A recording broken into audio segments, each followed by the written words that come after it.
The teaching is the root of the problem in relationship lies in the inability to accept the other.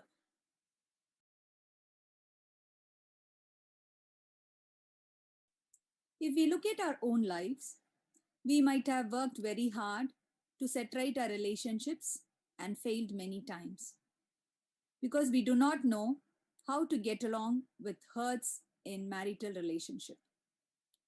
The reason for this is that we are not able to accept the other.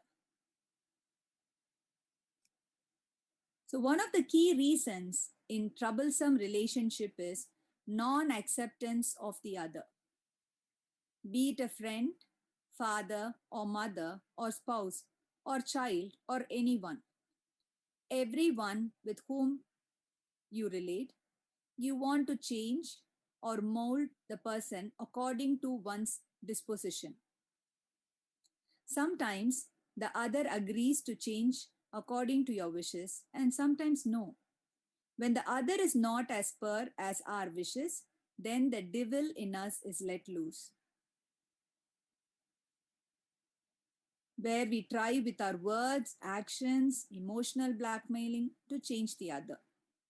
It leads to verbal wars, and peace and harmony is lost in the family. Because one is not able to accept the other. Because one is only seeing those aspects in the other which one dislikes in the other. Sri Amma Bhagwan's teaching throws light that non-accepting the other is the root at which the problem arises. You must know that accepting is not compromise, not avoiding the other, nor escaping from the situation or leaving, saying that is their fate or karma. What is acceptance in simple terms? It is about understanding, explaining, or justifying the situation, but to experience the pain behind it. As one experiences the unresolved emotions that are attached to the situation or the person, all resistance dissolves and one naturally embraces the fact. Once the acceptance happens, we will be able to see magic. Acceptance is a benediction, not with an effort.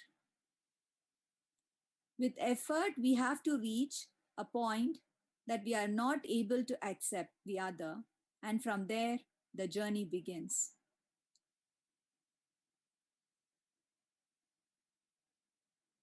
So now, close your eyes. Sit in a comfortable posture. Slowly inhale and exhale and recollect the hurtful incident or friction or disagreement you had in your relationship, either with your spouse or your family member, and think, what did you do after that? Sit in a comfortable posture now. Move into contemplation.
Now gently open your eyes.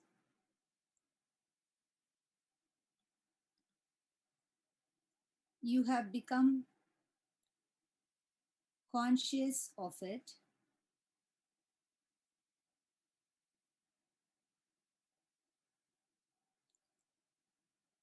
You could ask the great compassionate light to help you to accept, to give you that benediction of acceptance. So close your eyes for a moment and ask the great compassionate light to give you this benediction of acceptance.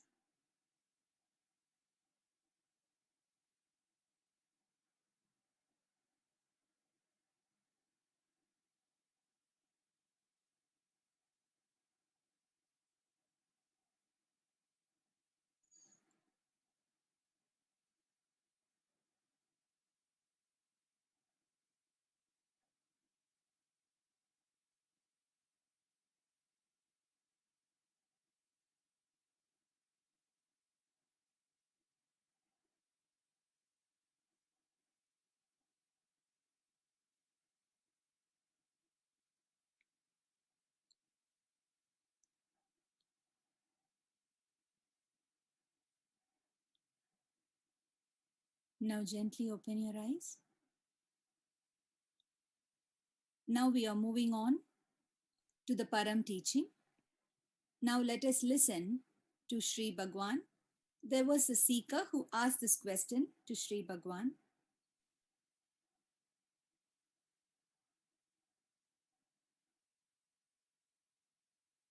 You are not any of the things which I teach. That is why I teach in the first place.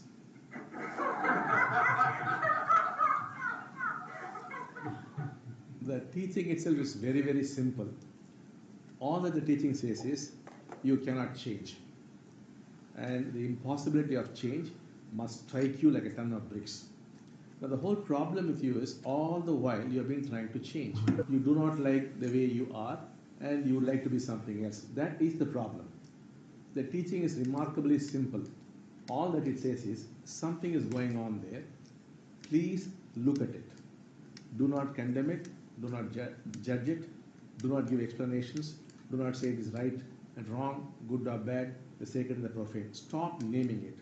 If you stop naming what's going on as jealousy, as anger, as hatred, as selfishness, you actually begin to see. Now the problem is you are imagining or you're thinking that if you see, something is going to happen. Something very great is going to happen. You're going to be awakened. You're going to be enlightened and all that kind of stuff. Now what you've got to realize is that seeing is the awakening. That seeing is the enlightenment. That is the be-all and the end-all. There's nothing more at all. The only problem with you is you're not seeing. That's all. If you start seeing, there's no seer. It's gone. There's just the seeing. There's neither the seer nor the seeing. There's just the seeing. And that is meditation. That is enlightenment. That is awakening. That is awareness. It's everything. So, but unfortunately, you make the mistake. You begin to see. You don't stop there. You're expecting something to happen. So what you see, you want it to undergo a transformation. Nothing like that is going to happen. The moment you start seeing, that seeing is all that is there. You start living. You experience reality as it is. I could go on talking more and more, but then you would make them all into concepts.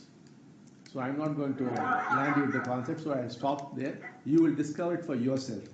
When we meditate, what I'm going to do is, I'm going to help you see, that's all. Once you see, it's up to you. You can write books on that. You can write 10 volumes on that. That's up to you. Now let us understand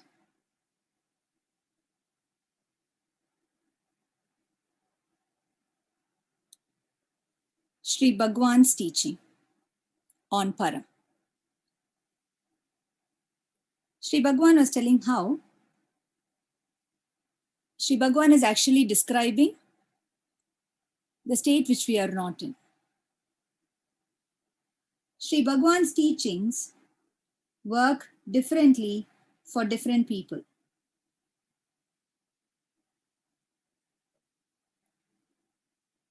For different people, it works depending on their level of consciousness. For the enlightened one, it merely describes his state and thus helps him assimilate the state, and be a better influence on others in the world. For an unenlightened, it helps them to realize their present condition. So Sri Bhagwan is telling for the unawakened ones, you are not living, you are managing to exist. That is the condition of the unenlightened. The enlightened is living, the unenlightened is merely existing. There are various angles from which we can look at this teaching. Today we will see it from one angle. Basically, as humans, we are one thing inside and one thing outside. This is because of the conditioning of the good and bad, and right from our childhood, we have been taught to project a non-existent goodness outside and suppress the true ugly side of ours inside. In the due course, this has led us to become strangers to ourselves. We have moved far away from ourselves. But time and again, through people and situations, both which act as a mirror of our inner world, we are made to get a glimpse of our inner world. But we so naturally try to cover it up. We are not ready to look within. If we are going to see, what is it that we see inside? What we are seeing inside us is long hidden hurts. Some hurts we are very conscious of, but there are some hurts which we have not resolved and they are hidden. Let me give you an example for you to understand. There is this lady. She's been married for almost 25 years now. So she's sitting in her sofa in her house. Her mother-in-law is calling out to her, asking her a cup of coffee. This lady is irritated. Probably this is the third coffee her mother-in-law is drinking in the day. And purposefully, she gets up very slowly, very carelessly, and slowly walks towards the kitchen to make the coffee. In between, she gets a phone call from her neighbor. Immediately, she's responding very fast and she's very sweet. Now, why is this? Same timing, the mother-in-law is asking for a coffee. The neighbor is asking for some help. She is able to be so nice with the neighbor, but not with the mother-in-law. This is because this lady, when she got married, in the first year of the married life, see, in India, we have a culture where the girl's parents would offer certain articles to the boy's mother also. So it so happened that her parents did not give the expected utensils for the mother-in-law. So the mother-in-law had insulted her a lot at that time. So she's very offended. So that hurt is still boiling inside her. But then 25 years have gone by. In between, her husband was going off track. It was her mother-in-law who corrected him and brought him back and made them live together. So today, if she's having a good life, it's because of her mother-in-law. But this lady doesn't seem to remember that part. All she remembers is the hurt that happened to her in the first year of her marriage. So when someone is living like this, what do we see here? We can see the hurt is just holding her. When the hurt is holding us, then we are a dead person because we are living in the past. And this hurt over the time becomes hatred, becomes judgment. And then what happens? We don't relate to the person, we only relate to the judgments. So we really do not know who the other person is.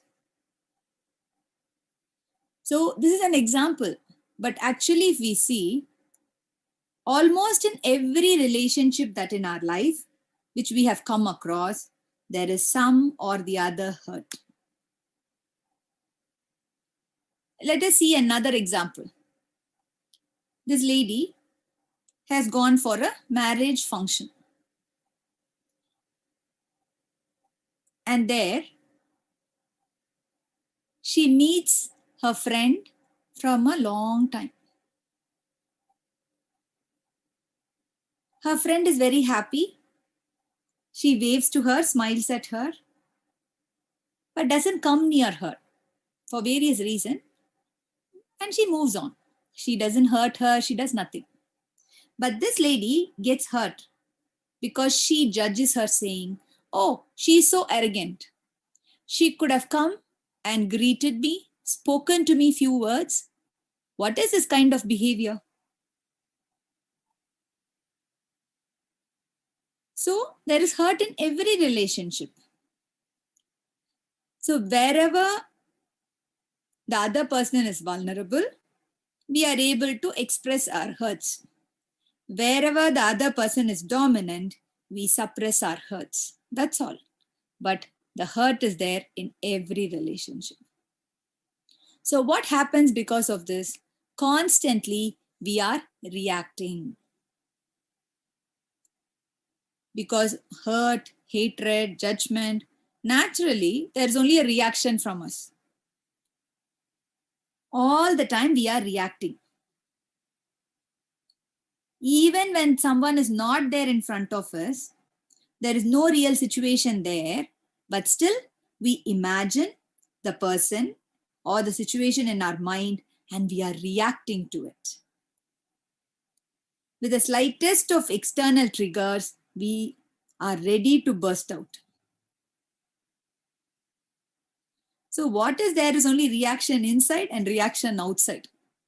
Because all these hurts are stored there. So what happens to us? What does Sri Amayan Bhagwan say? Amayan Bhagwan are telling, become conscious of what is there. So when we start becoming conscious of what is there, and we realize, my goodness, this is what I am, immediately we want to change. So we move into the becoming mode. So we think, okay, I am going to change my lifestyle. This is not the way I behave. I am going to be different. So you start taking new resolutions. You try to do this, try to do that. But then when a trigger comes, we find we are back to square one. So whatever change or growth we thought we have accomplished in the inner world is only an illusion. So it makes us very frustrated and hopeless. And we realize that I am only the same old person and I am carrying the same old hurts and reactions and same tendencies. This is what Sri Bhagwan calls as existence. So we are not living, but we are just managing to exist. So any effort that we are putting to free ourselves from this condition is of no use because we are back in the same condition. So to move from existence to living, it's a benediction from the great compassionate light. So all that we need to do, or one needs to do, is to become conscious of our condition of existence. We should see that I am not living, but I'm merely existing. So now please close your eyes and meditate on this. As one meditates, we connect with the universal intelligence. So please close your eyes and meditate on this teaching. See how we are only existing and not living.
Gently open your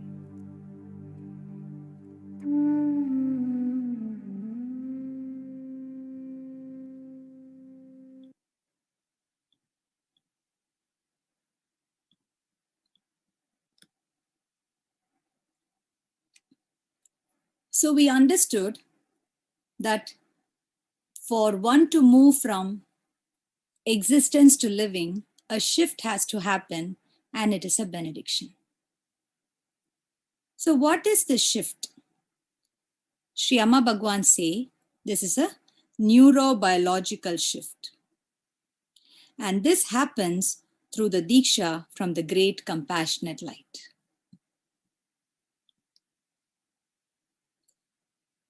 During the Diksha, the great compassionate light would do a mystical surgery and make this neurobiological shift happen to this.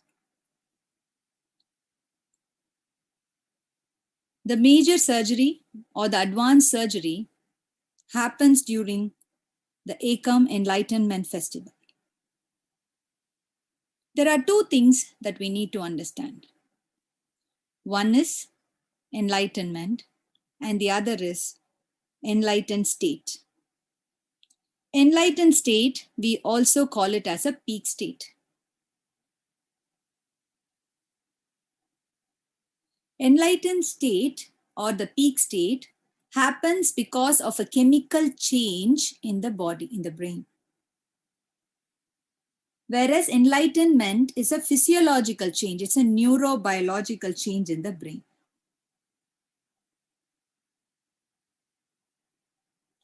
So first people would go into an enlightened state, and over a period of time, as they keep revisiting that state, they would become enlightened.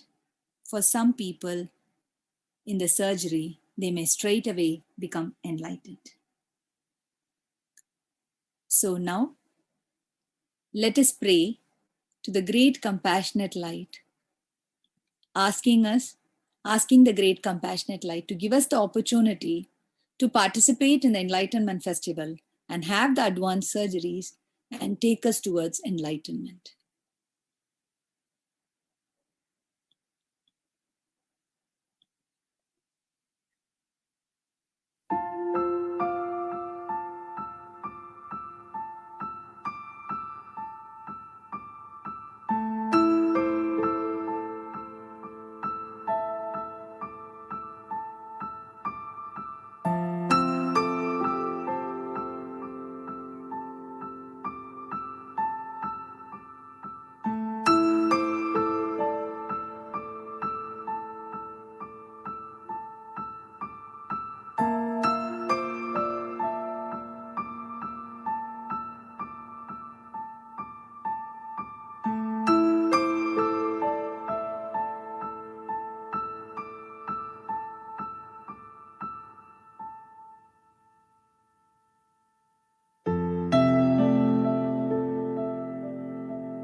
thanking the great compassionate light.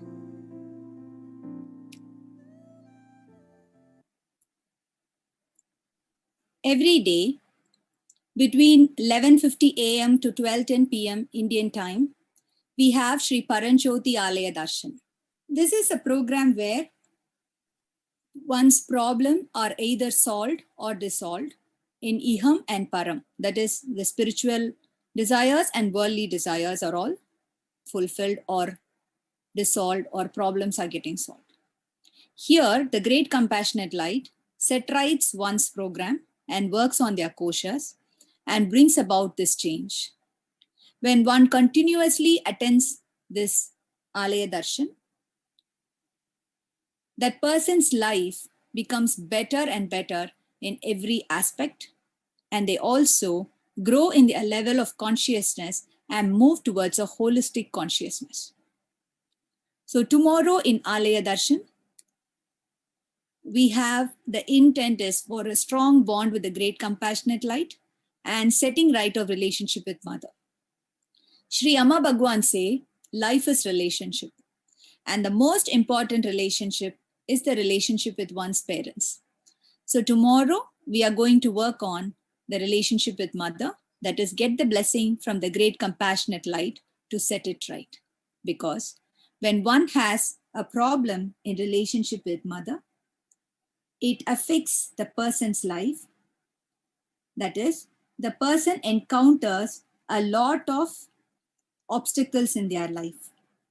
This hurt and hatred one carries towards one's mother, it triggers negative programs and causes more problems, and the person has to face a lot of obstacles.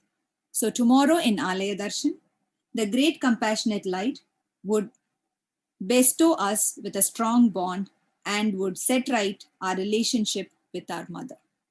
So do join us tomorrow in Paranjyoti Alaya Darshan with your friends and family. One could participate in this program from wherever you are. You could be in your office, you could be in your workplace, at home, anywhere you could participate and receive the benefit of the great compassionate light. So thank you all for coming to the satsang today. The satsang will be kept online for 24 hours. So thank you. Meet you again soon. Next Sunday, same time, and every day during Alaya Darshan. Namaste.